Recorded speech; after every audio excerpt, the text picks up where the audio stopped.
When I left the army, I had a thirst for adventure. So I was seeking something to give me that ultimate excitement. You need to be in a club to be able to get your insurance in the first place.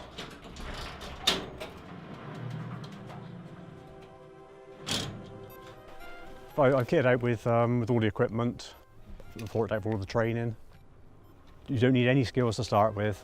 It's very, very easy to learn.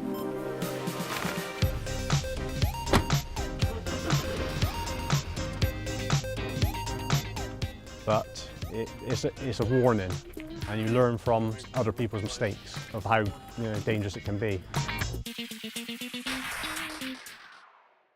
When you take up flying, you find yourself become obsessed with the sport, and every single day of your life you're just thinking about flying, you're staring at the sky, you're checking the forecast, and as soon as those conditions turn perfect, you're off.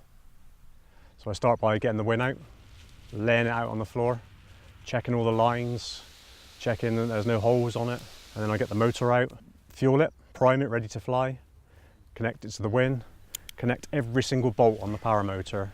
An incident I had when I was flying, I was about 1,000 feet, enjoying the flight, really smooth flight, and I happened to glance down and there was a bolt that was about to come undone. It was literally on the last thread, and I tried in flight to actually tighten it back up again, and I couldn't, so I knew I had to get down pretty quick. That was the only time I'd never done a pre-flight. I took it as a warning, and after that incident, every single bolt was wire locked so that it could never happen again. I do another final check of all my equipment before I actually start the power. Then I take another quick look around the sky. I need to make sure that there's nobody around me. Shout, clear prop. Clear prop. I take a step backwards. I run as fast as I can and applying full power.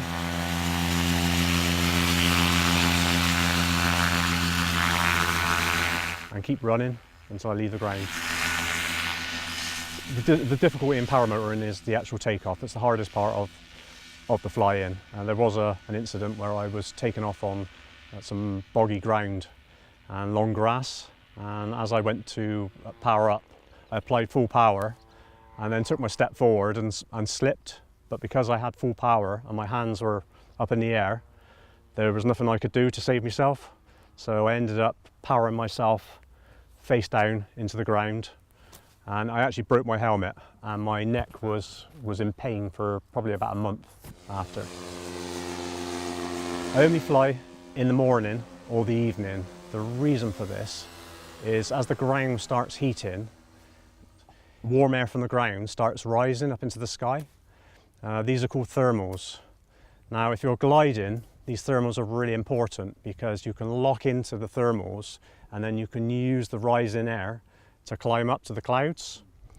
Whereas in paramotoring, it's not necessary because I have power, so I don't need to think about rising air currents to get a height.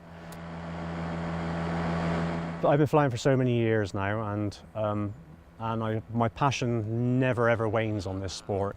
I feel very privileged that Mother Nature is allowing me to be there in the sky, just under this piece of material with an engine on my back. So I'd like to be able to share that, so that would be the future for me in paramotoring, is to be able to fly with a passenger.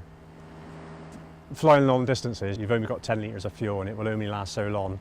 But fortunately there are some fields next to petrol stations, and it has been known for paramotorists to land in a field next to a forecourt and then run onto the forecourt with their engine on the back and then fill up and then take off again.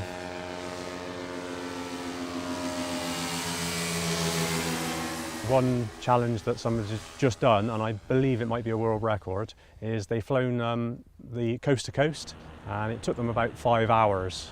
That was quite a major feat, and I would like to do that someday.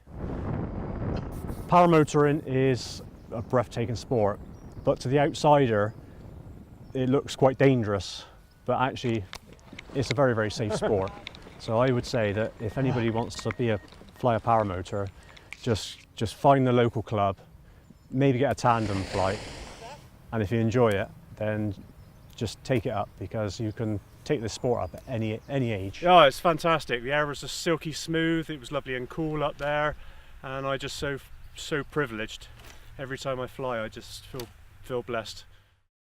Wow, what an amazing flight. I just can't wait to get back up there again. So hopefully it might be flyable this evening. And I shall spend the rest of the day staring at the clouds and just wishing I was back up there.